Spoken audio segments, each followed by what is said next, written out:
Bismillahirrahmanirrahim. Assalamualaikum warahmatullahi wabarakatuh. Saya Zahirah binti Muhammad Yasin bersama dua orang sahabat saya, Syafiqah binti Syuaib dan juga Nur Syafiqah binti Muhammad Saufi, akan membentangkan tajuk analisis isu guru dari aspek etika, perundangan dan hak asasi manusia di bawah pentaksiran berterusan untuk subjek EDUP 2132 Profesionalisme Keguruan di bawah bimbingan pensyarah kami iaitu Puan Sarina binti Muhammad Yasin. Okey, kita lihat yang pertama, analisis isu guru. Maka kami diberi tanggungjawab untuk memilih satu isu guru yang viral yang menjadi sebutan pada masa kini. Seterusnya menganalisisnya dari tiga aspek yang berbeza iaitu aspek etika, aspek perundangan dan hak asasi manusia. Kami memaparkan, kami membahagikan pembentangan kami kepada empat bahagian. Yang pertama pengenalan, seterusnya etika perguruan, ketiga perundangan, seterusnya yang terakhir adalah hak asasi manusia. Okey, kita pergi kepada isu yang kami pilih. Okey, isu yang menjadi sebutan pada akhir-akhir ini adalah isu guru dan TikTok. Okey, jika dulu kita melihat guru ini adalah satu profesi yang sangat mulia, dihormati, diangkat tinggi, sehingga bila sebut dia guru, orang kata, oh cikgu. Sampai orang kata gelaran cikgu itu membawa orang kata satu kemuliaan tersendiri. Dan gelaran guru itu juga dibawa sehingga mati. Bila dah bersara, dah pencen pun tetap dia gelar guru. Namun, apa yang menjadi persoalan di sini adalah bila mana profesion keguruan itu sendiri tercela disebabkan pelanggaran etika, pelanggaran undang-undang serta pelanggaran hak asasi manusia yang dilakukan oleh guru itu sendiri.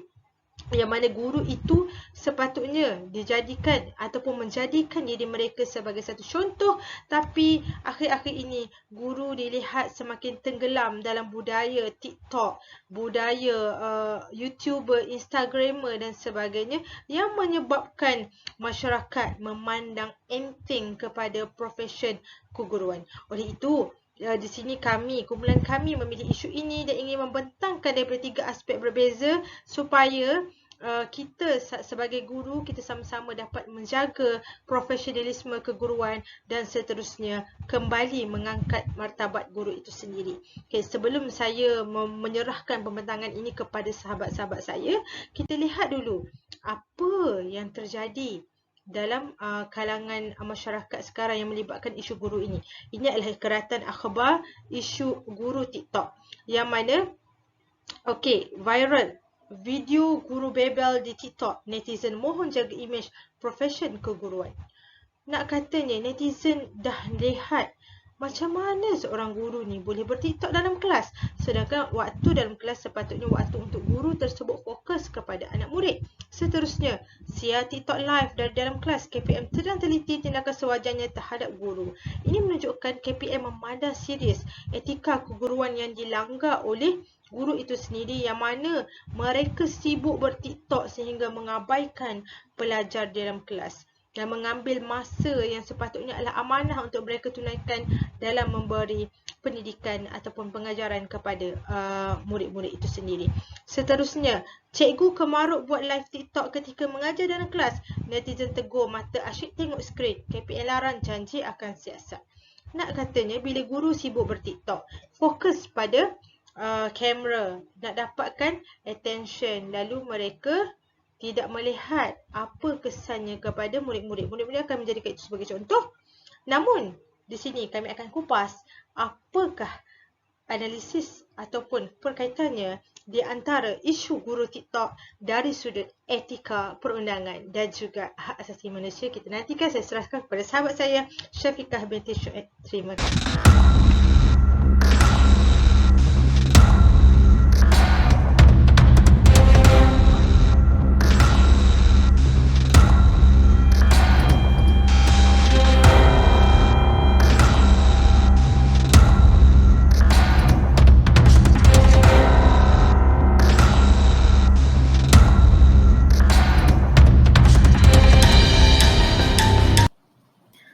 Assalamualaikum dan salam sejahtera. Kembali dalam berita IPG. TikTok merupakan aplikasi baharu paling pantas berkembang dan kini popular di Malaysia. Lebih 1 bilion muat turun dicatatkan di seluruh dunia. TikTok merupakan konsep video pendek kurang 1 minit, lip sync, komedi dan video bakat yang disertakan dengan lagu latar yang menarik dan sohor kini. Justru itu bidang pendidikan sememangnya memerlukan kemudahan teknologi seperti yang dinikmati sekarang supaya dapat berkongsi, menyampaikan atau memperoleh maklumat dan informasi yang bermanfaat. Akan tetapi, medium jaringan jalur lebar tanpa sepadan ini boleh mendatangkan kesan negatif sekiranya tidak dikawal selit dengan baik. Penyalahgunaan dan salah etika dalam kalangan guru apabila menggunakan media sosial boleh menjejaskan imej dan kredibiliti Kementerian Pendidikan Malaysia. Guru tidak terkecuali menjadi pengamal dan pengguna media sosial. Tidak salah guru menggunakan medium TikTok dalam menyampaikan ilmu, tetapi ada garis panduan, nilai dan etika yang perlu guru patuhi. Ini kerana guru merupakan sebahagian daripada penjawat awam di mana tertakluk pada sistem yang dikawal oleh peraturan-peraturan, tata kelakuan dan tata tertib. Mari kita lihat apakah definisi etika kerja menurut Kementerian Pelajaran Malaysia, iaitu panduan tingkah laku yang menjadi pegangan setiap warga kementerian di tempat kerja masing-masing. Objektifnya tidak lain tidak bukan untuk menanamkan sikap positif dalam melaksanakan tugas, meningkatkan disiplin diri dan memberikan sumbangan positif yang berterusan kepada negara. Rentetan daripada isu penyalahgunaan media sosial dalam kalangan guru khususnya, maka pada 2017, KPM telah mengeluarkan surat perkeliling ikhtisas bilangan 3 tahun 2017 tentang garis panduan nilai dan etika penggunaan media sosial bagi guru dan murid. Mari kita lihat apa isi kandungannya. Dia Dia Lie Lie Pie Pie Tie Tie Wie Vie Dai, Dai lai, Lai pai, Tai tai, Tai bai, Vai ga, de. Ga E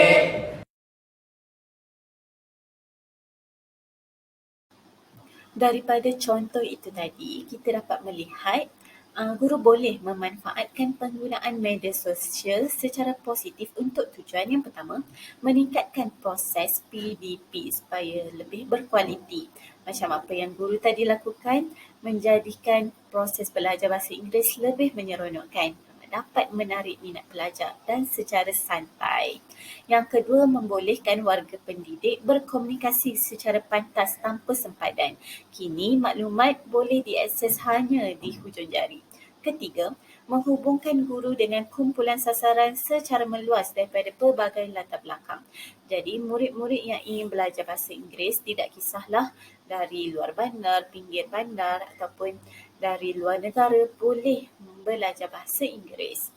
Dan seterusnya, sekiranya terdapat kesilapan pada sebarang maklumat yang telah dihebahkan, hendaklah sebaik-baiknya mengakui kepada umum, membuat pembetulan dan memohon maaf kepada pihak yang berkaitan secara terus dalam laman sosial yang terlibat.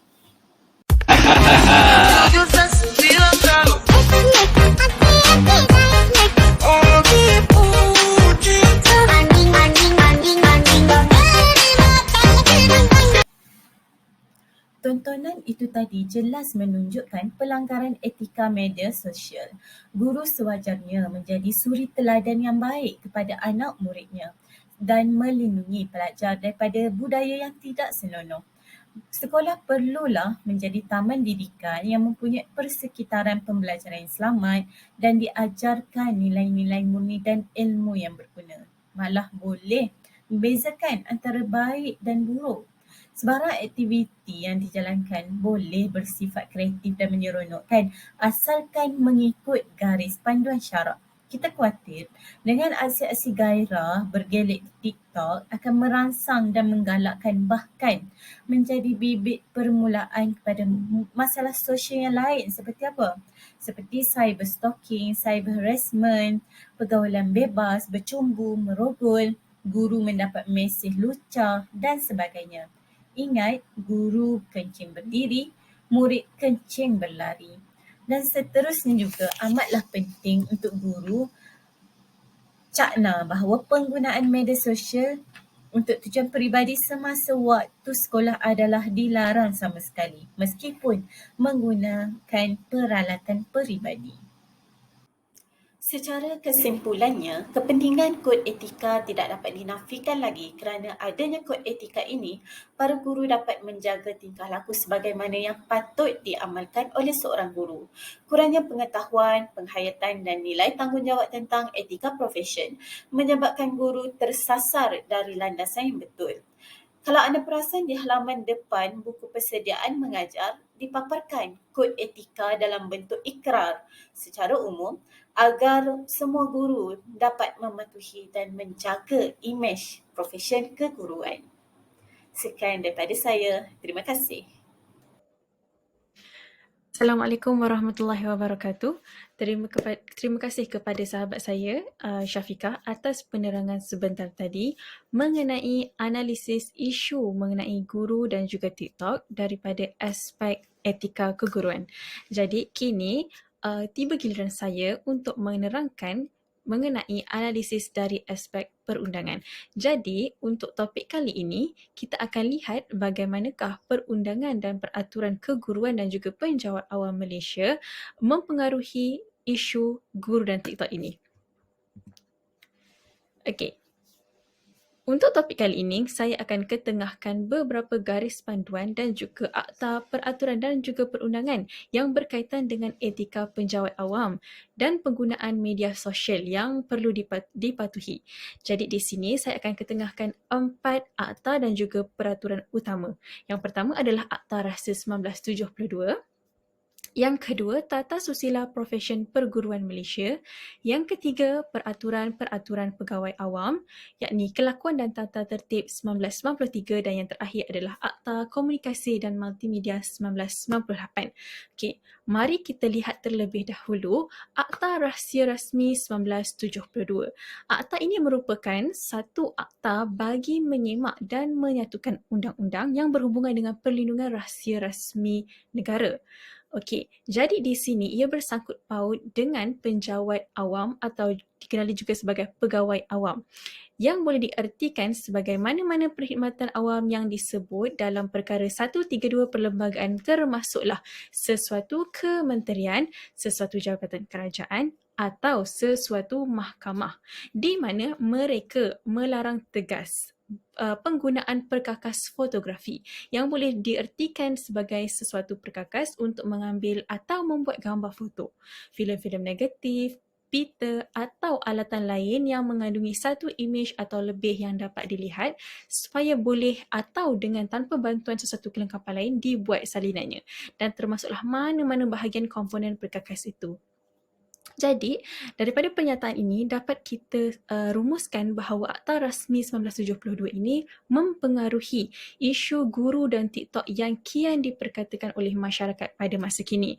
Di mana sebagai seorang guru atau sebagai seorang pegawai awam, mereka tidak boleh menggunakan mana-mana peranti atau perkakas fotografi untuk mengambil ke membuat gambar atau juga video dan dipertontonkan dengan tujuan-tujuan yang tidak boleh diterima. Okey, itu adalah yang pertama, Akta Rahsia Rasmi 1972. Kita beralih pula kepada peraturan kedua iaitu Peraturan-Peraturan Pegawai Awam, Kelakuan dan Tata Tertib 1993, di mana penjawat awam hendaklah mengamalkan etika penggunaan media sosial dengan mematuhi peraturan-peraturan pegawai awam sebelum membuat pernyataan awam di mana mereka pertama tidak menggunakan media sosial bagi tujuan peribadi ketika waktu pejabat, yang kedua tidak mendedahkan maklumat rasmi dalam media sosial, dan yang ketiga tidak membuat komen berbentuk serangan peribadi atau isu-isu yang melibatkan agensi.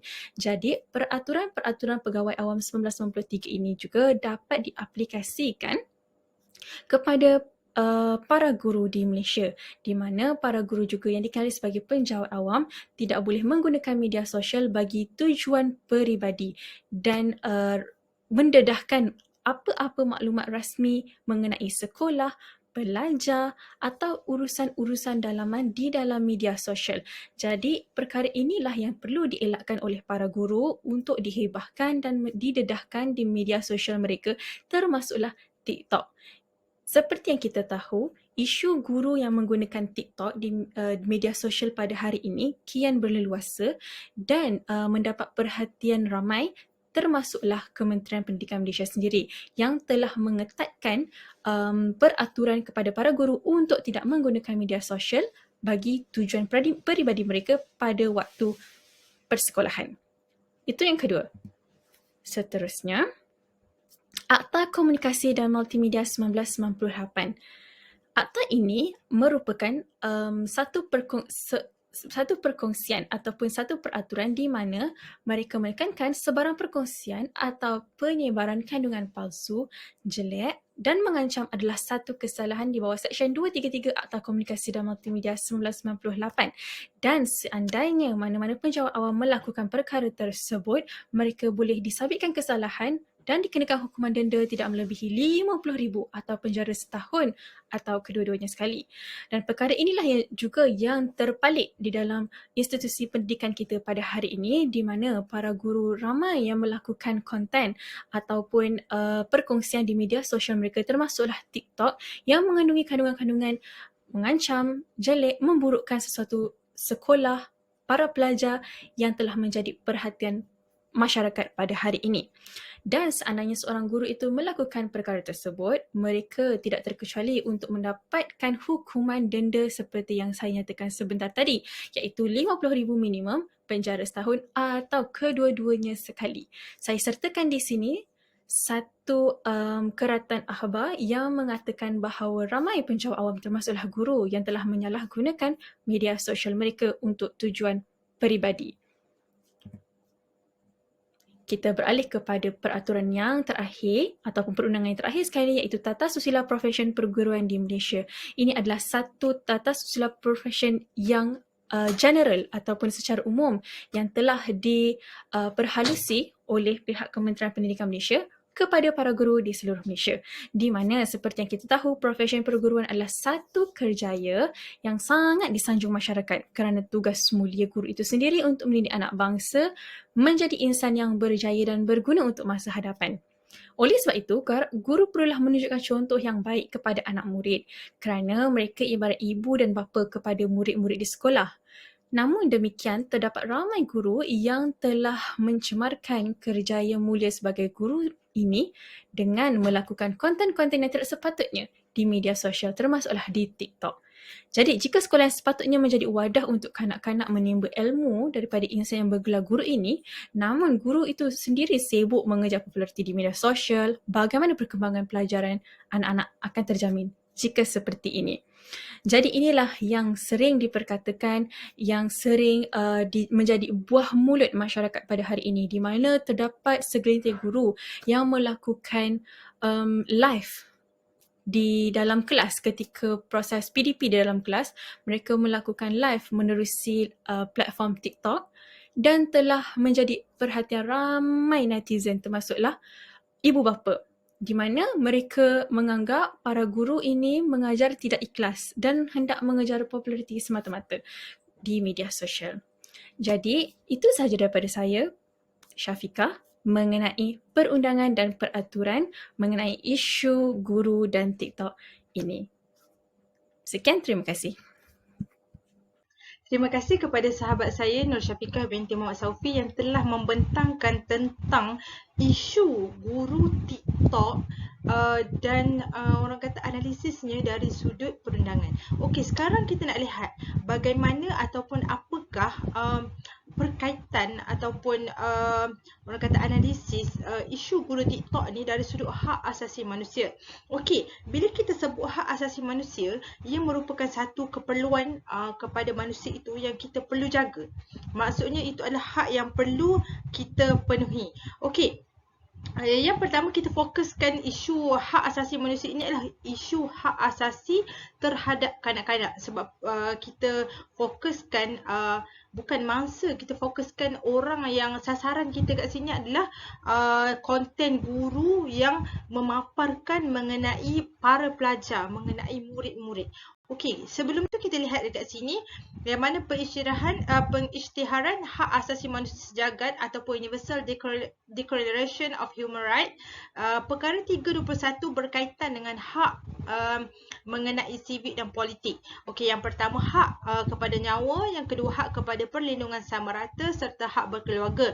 Kita tengok bila hak kepada perlindungan sama rata di sini, kanak-kanak ataupun sesiapa sahaja mempunyai hak untuk dilindungi dari sudut privacy dia, dari sudut orang kata maklumat-maklumat peribadi dia. So apabila seorang guru itu menayangkan video ataupun memaparkan video ber-TikTok, memaparkan muka murid-murid, ada sesetengah ibu bapa sendiri yang tidak ingin anak-anak itu didedahkan kat mana anak dia sekolah ataupun orang kata darjah berapa, wajah anak mereka, maka itu boleh mendatangkan ancaman terutamanya mungkin kepada ibu-ibu yang berprofil tinggi, yang golongan-golongan T20, T20.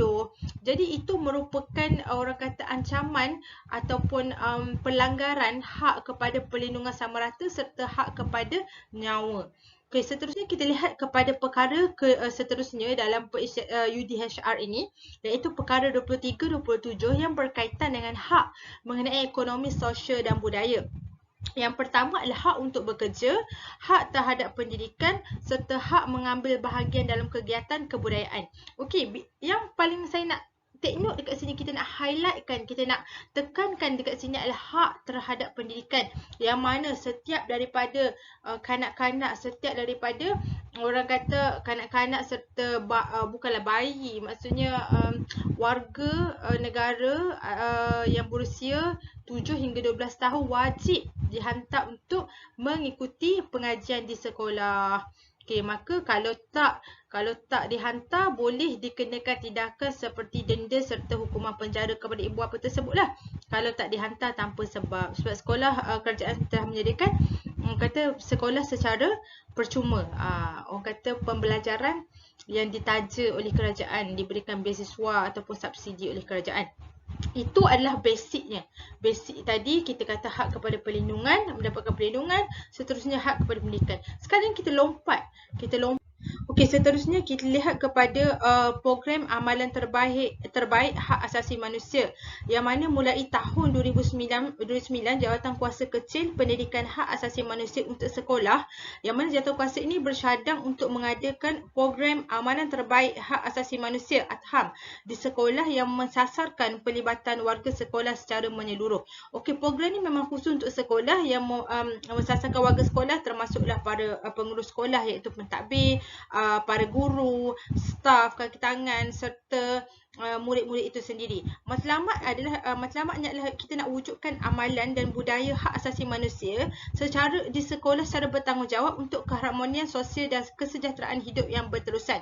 Okay, sekilas pandang kita lihat daripada matlamat ni, kita nampak bahawa Suhakam itu sendiri ingin memastikan bahawa guru, pentadbir serta murid itu sendiri mengetahui hak mereka di sekolah, hak asasi yang perlu mereka perolehi di sekolah, hak untuk mendapatkan pendidikan, hak untuk mendapatkan perlindungan, hak untuk mendapatkan privacy.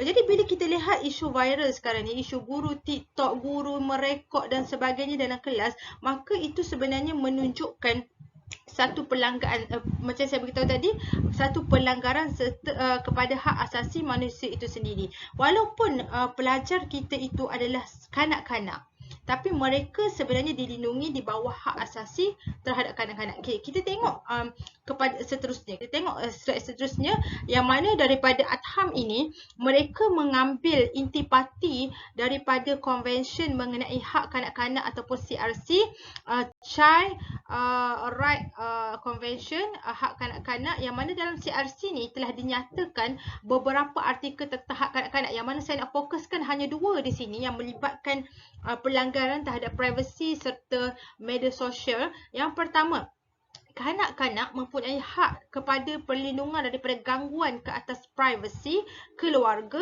tempat tinggal dan surat menyuratnya serta nama baik dan reputasinya.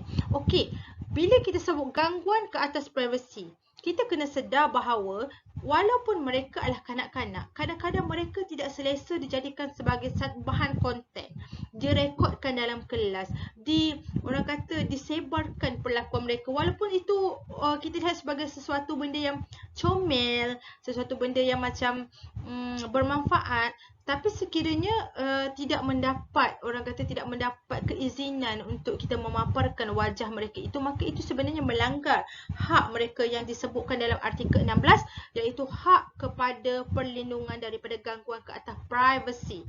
Saya tekankan lagi privasi. Privasi kanak-kanak itu bila mana mereka melakukan sesuatu, kita tak boleh menyebarkannya walaupun kita adalah seorang guru kepada mereka. Seterusnya, artikel 19 dalam CRC ini menyebut tentang negara hendaklah melindungi kanak-kanak daripada semua bentuk keganasan fizikal atau mental, kecederaan atau penderaan, pengabaian atau perlakuan cuai, penganiayaan atau eksploitasi, termasuklah penderaan seksual semasa dalam jagaan ibu bapa ataupun wakil ibu bapa, penjaga di sisi undang-undang, ataupun mana-mana orang yang menjaga kanak-kanak itu. Maka saya melihat dalam artikel 19 ni, bila kita kata sesiapa yang menjaga kanak-kanak itu termasuklah para guru yang mana diamanahkan untuk menjaga kanak-kanak tersebut di sekolah. Okey, jadi itu kita kata melindungi daripada mental. Saya melihat kat sini mental lah. Sebab apa? Contoh apa yang dilakukan kanak-kanak itu cute ataupun comel bagi pendapat kita, tapi mungkin itu memalukan bagi mereka. Maka itu melibatkan penderaan kepada mental mereka. Mereka merasa seperti diketawakan, mereka boleh diejek oleh kawan-kawan. Maka video-video dia post tu kita lihat mungkin kita rasa macam sesuatu yang menghiburkan, tapi bagi kanak-kanak itu sesuatu benda yang memalukan. Maka ini melibatkan penderaan fizikal, penderaan mental kepada mereka. Maka itu melanggar artikel 19 CRC, yang mana negara hendaklah melindungi kanak-kanak daripada semua bentuk keganasan mental. Okey. Seterusnya, kesimpulannya. Okey, di sini saya paparkan beberapa keratan akhbar, bukan keratan post atau pautan kepada komentar-komentar ibu bapa serta guru berkenaan isu guru TikTok ini. Yang pertama daripada Faisal Rahim, yang mana dia menulis, ada sahabat mengadu anaknya terlalu rimas dengan 2-3 orang cikgunya yang asyik ambil video untuk konten TikTok mereka. Pada aku, seorang guru tak sepatutnya buat begitu. Lagipun bukan semua orang suka diambil gambar dan videonya. Hatta budak sekolah tadika sekalipun. Saya sebagai guru, saya amat bersetuju dengan segmen ini, kerana walaupun murid kita itu adalah kanak-kanak ataupun remaja, mereka mempunyai hak ke atas diri mereka sendiri. Kita tidak boleh menjadikan mereka sebagai bahan konten. Dan ibu bapa juga amatlah tidak bersetuju dengan orang kata budaya guru-guru ber-TikTok sekarang. Seterusnya, kebebasan hak asasi manusia perlu ada batasan. Elak sebar maklumat palsu, sentuh sensitiviti kaum dan agama ini secara umumnya. Walaupun kita ada kebebasan untuk meluahkan pendapat, memberi komentar dan sebagainya, tapi perlu ada batasan supaya tidak mengganggu sensitiviti orang lain, kaum lain, masyarakat lain, bangsa lain. Okey, seterusnya. Okey, ini daripada seorang ibu bapa yang menyebut, as a parent is a big no for me. Please don't record my kids without my consent and post it dekat mana-mana sosmed pun. My kid is not for your content, period. Okey, so ini berkaitan isu seorang guru yang mengajar secara live, yang merekod anak muridnya dan fokusnya hilang sewaktu mengajar. Maka very unacceptable. Ibu bapa tidak bersetuju dan tidak membenarkan guru merekod anak tanpa kebenaran, kecuali ada event dan sebagainya. Mungkin itu boleh diberi, orang kata diberi keringanan lah. Dan seterusnya, rasa tak profesional cikgu buat konten semasa waktu bekerja, and definitely not okay to take videos of kid and post online without consent of parents. Yes, betul. Maka ini adalah antara, orang kata, sebilangan kecil luahan-luahan ibu bapa yang tidak bersetuju dengan apa yang dilakukan oleh ibu bapa, oleh guru tersebut dengan menjadikan anak-anak sebagai konten. Jadi kita dah lihat dari sudut etika, memang tidak beretika, ada etika. Seterusnya dari sudut perundangan, ada akta yang menyebut guru tidak boleh menggunakan sosial media waktu bekerja. Okey. Dan seterusnya, yang terakhir yang saya bentangkan tentang hak asasi manusia, yang mana kita lihat guru tidak wajar melanggar hak asasi kanak-kanak ataupun murid kita itu dengan melanggar privasi mereka. Jadi fikirkan, amalkan kepada semua guru. Kita ambil iktibar, nak post TikTok boleh, jangan sampai melanggar batasan. Okey, terima kasih. Assalamualaikum warahmatullahi wabarakatuh daripada kumpulan kami. Jumpa lagi.